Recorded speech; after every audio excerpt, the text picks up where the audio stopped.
see two sides to that coin because there are investors that will sit on the sidelines. There's always going to be uncertainty, right, in life, in the Sure. economy. So you have two sides of the coin. One side of the coin is um, it's difficult. It's becoming challenging to raise capital because people are uncertain. They can get 4% in their high yield savings account, and they're okay with that, right? Mm.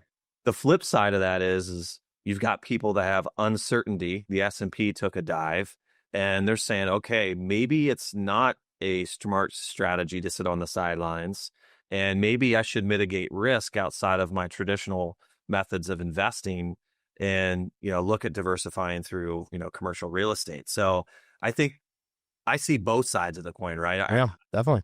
I don't say that now is easier to raise capital than it was 2 years ago. I think there's always going to be some sort of hurdle or challenge. I think it's just getting in the right rooms, meeting the right people, make sure that you're overly communicating with investors. One thing that we do, I think, really well at Prosper is we give a very detailed reporting on property performance, both good and bad, right? You got to tell the bad as well. But two sides of the coin, I think, when it comes to investors. Everybody has different needs and different timelines. That's one thing that I continue to find, Peter, when talking to investors is we might not be a right fit for Sure. somebody. And I'm not afraid to tell somebody who's looking for significantly high cash flow right after closing that we're not the right fit for them, Yeah.